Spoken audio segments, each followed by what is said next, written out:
Hello cask owners of Lindores, how's it going? Elliot here. Many of you I've met, many of you I haven't, but this is a limited time offer to all of you.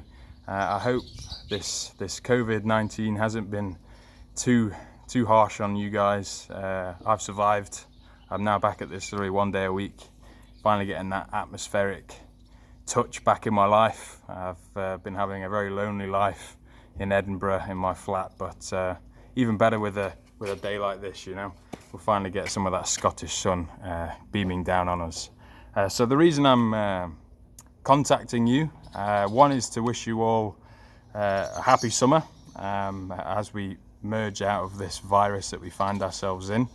But the second and most important part was to basically give you this limited time offer.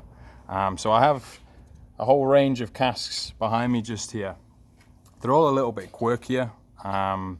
We've not filled them here at Lindores yet, but we know they'll make great single malts in the future.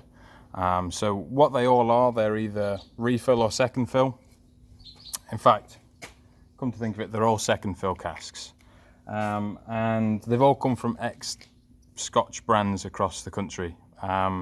Just to point out, if you do happen to go for one of these casks, yes, we can tell you what it was previously, but it won't be able to display it onto the label. So I'm just going to talk you through them. Right now it's a mixture of American standard barrels, so 200 litre barrels, or hogsheads, 250 litre hogsheads.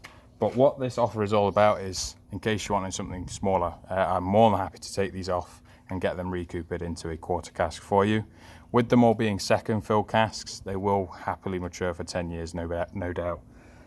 So I'll quickly talk you through them. So the far side one, this one right here, the white lid, that is ex-Clynelish. That was filled in 1993. Super light, super fruity, just that classic Clynelish. It's quite waxy as well, I can almost smell that. Super unique, like I say, filled in 1993. So I believe it was bottled as a 27-year-old, just earlier in this year. The next one along, this one just here, it's got a bit more of a grey top. This one's probably the most unique one that we have in our stock right now. That is an ex-Invergordon. If for those of you who don't know what Invergordon is, it's a grain distillery owned by White & Mackay up in the north. And we have not actually filled any ex-grain casks. Gary keeps chomping at the bit saying he wants to fill it for himself, but I want to give it to one of you lucky people. So that's the next one. The third one along is this light blue lid just here. This is an ex-1997 Glen Grant. For those of you who've never had Glen Grant before, I highly recommend it. It's really light, fruity, nice and floral, nothing too crazy going on. For those of you still learning the ropes of whiskey, try Glen Grant. It will really portray through this cask as well. There's super light flavours and will definitely mature for a nice length of time. This cask just in front of me here, the one with the black top, white writing, definitely the rarest, I would say. This cask has come from William Grant's.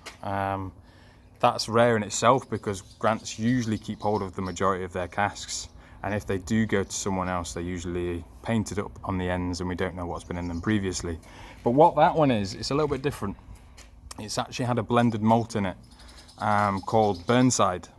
So Burnside, typically you don't see too much of it. A lot of it does go overseas, but when Grant started producing their Monkey Shoulder blend, a lot of that stuff started going into that. Monkey Shoulder is typically a blend of Balvenie, Glenfiddich and Clynelish. In the more modern era, now Ailsa Bay replacing Clynelish that I know. But this one here, Burnside, is actually a vatted malt of both Glenfiddich and Balvenie. So very, very unique. That was filled and vatted in 91 and then bottled early this year as well. So it's definitely seen some action. Smells absolutely incredible. So if you were wanting something a bit more unique, try that one. Next up, we have these casks on this side. The one to the back wall, that is a ex-Glenburgie, filled in 2007 and bottled earlier this year as well. So slightly younger than the other casks, but Glenburgie, again, classic, light, fruity, sweet. A lot of those vanilla flavours coming through from that one. And then finally this cask on the right, the last one of the barrels, that is an ex-Dufftown, so another ex-Diageo cask just there. I usually find that's quite herbaceous Dufftown, but but again, there's no peat in any of these casks. They're all just easy to drink and well maturing casks. And then finally, this cask just here, this is an ex-hogshead of Clynelish. So that was filled in 2007, I believe. Sorry, 2013, that one.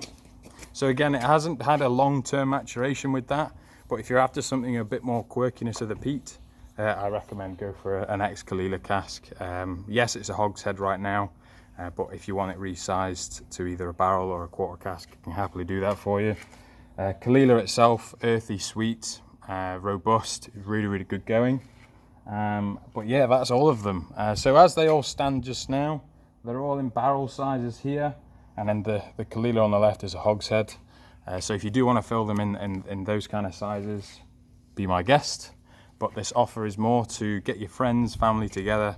If they want to get a smaller cask and have a bit of fun with it, I can happily resize them for you, no problem. And yeah, so just a little bit of an update on the Lindores front. We ceased production due to the virus at the start of April, but I've just had confirmation this week that we're going to be starting back up production at the very end of July. So we'll hopefully get everyone off furlough and back to the distillery enjoying themselves and making what we will call whiskey in the future. But yeah, I really look forward to meeting you all, and I hope you're all doing well. Hopefully we can have visitors back at the distillery before long, and we can actually meet and I can give you a tour around properly. Take care, and I look forward to hearing from you all soon. Cheers. Bye-bye.